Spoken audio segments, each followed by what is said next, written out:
Selamat sore teman-teman, selamat datang kembali ke Praktikum Dinamika Populasi Ikan minggu ke-8. Saya Melda Uli Borustindaun, di sini akan menyampaikan materi mengenai rekrutmen.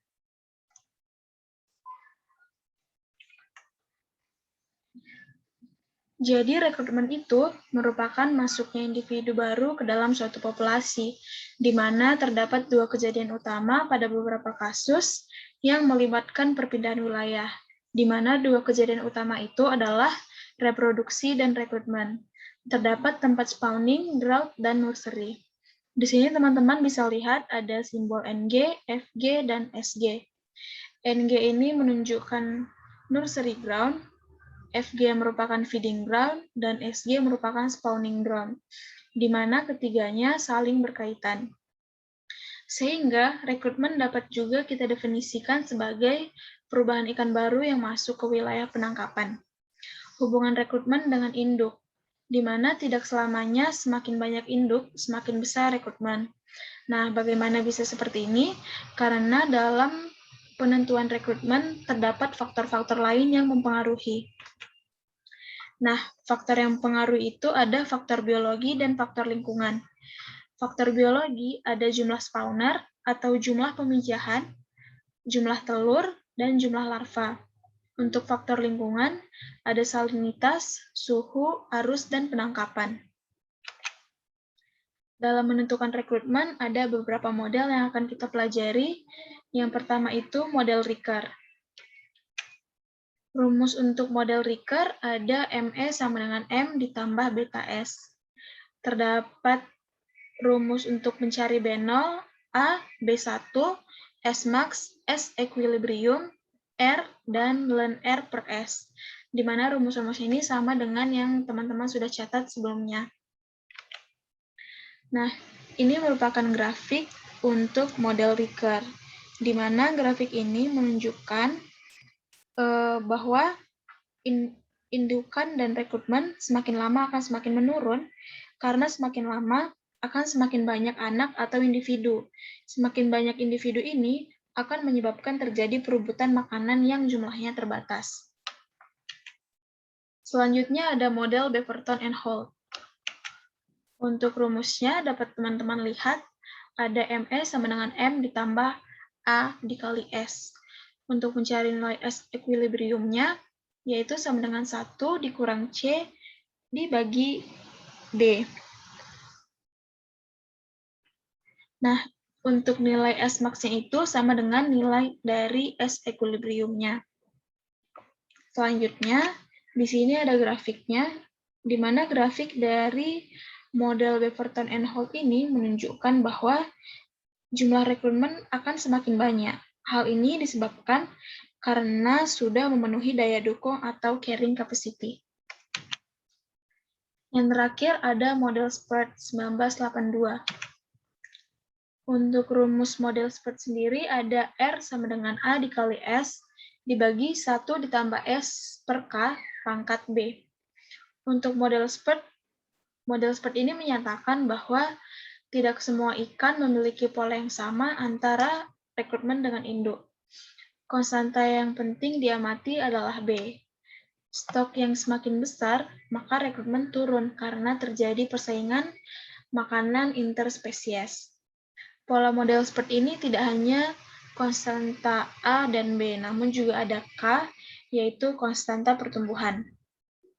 Kegunaan mempelajari hubungan rekrutmen dengan stok agar kita bisa menyelidiki besarnya stok yang akan datang. Maka dapat diketahui yang terjadi pada rekrutmen sama yang terjadi pada penangkapan, di mana jika stok berkurang, rekrutmen juga berkurang.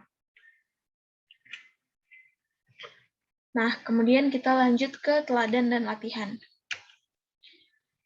Di sini sudah ada soalnya, yaitu berikut merupakan data rekrutmen ikan tongkol pada tahun 2001 hingga 2010. Tentukan nilai S maksimumnya dan S equilibrium untuk model Ricker dan Beaverton and Holt beserta interpretasinya. Nah, pertama-tama kita mencari nilai ln R dibagi S. Untuk tahun 2001 berarti ln R 36 dibagi S 130. Di sini kita dapat nilainya minus 1,2840. Kemudian kerjakan hingga tahun 2010, maka nilai yang didapatkan adalah sebagai berikut. Selanjutnya mencari nilai 1 per R untuk tahun 2001 berarti 1 dibagi 36. Nah, nilainya adalah 0,0278. Kemudian kita cari hingga tahun 2010, didapatkan nilai sebagai berikut. Selanjutnya 1 dibagi S. Untuk tahun 2001 berarti 1 dibagi 130. Kita dapatkan nilai 0,0077. Kemudian cari hingga 2010, maka didapatkan nilai sebagai berikut. Nah, untuk mencari nilai S maksimum dan S equilibriumnya, kita harus melakukan regresi. Nah, untuk model Ricker, dalam regresinya, X yang digunakan adalah S, Y yang digunakan adalah ln R per S. Untuk model Beverton and Holt, X yang digunakan adalah 1 per S, dan Y yang digunakan adalah 1 per R. Teman-teman catat ya. Kemudian kita mengerjakan perhitungannya. Untuk model Ricker, di sini ada nilai B0, A, B, B1, dan R. Untuk nilai B0 ini kita dapatkan dari A hasil dari kalkulator, yaitu didapatkan minus 1,1724. Untuk nilai A-nya kita dapatkan dari eksponensial dari B0, yaitu eksponensial dari minus 1,1724 adalah 0,3096. Untuk nilai B ini kita dapatkan dari hasil regresi di kalkulator, yaitu minus 0,0125. Untuk nilai B1, yaitu nilai mutlak dari B. Berarti nilai mutlak dari minus 0,0125 adalah 0,0125. Untuk nilai R yang di sini, ini juga didapatkan dari hasil regresi, yaitu minus 0,4520. Nah, jika nilai ini sudah didapatkan, kita bisa melanjutkan untuk mencari nilai S maksimum dan S equilibrium. Untuk nilai S maksimumnya, yaitu 1 per B. B yang digunakan di sini adalah nilai B1, yaitu 0,0125. Maka didapatkan hasilnya adalah 80,2304. Untuk nilai S equilibriumnya, yaitu ln A per B, di mana B yang digunakan di sini adalah nilai B yang hasil kalkulator, yaitu minus 0,0125. Sehingga kita dapatkan nilainya 94,0639. Untuk mencari nilai R besar ini yang menunjukkan nilai koefisien determinasi, yaitu R kuadrat, R kecil kuadrat, dikali 100. Kita dapatkan nilainya 20,42%. Selanjutnya, model Beverton and Holt.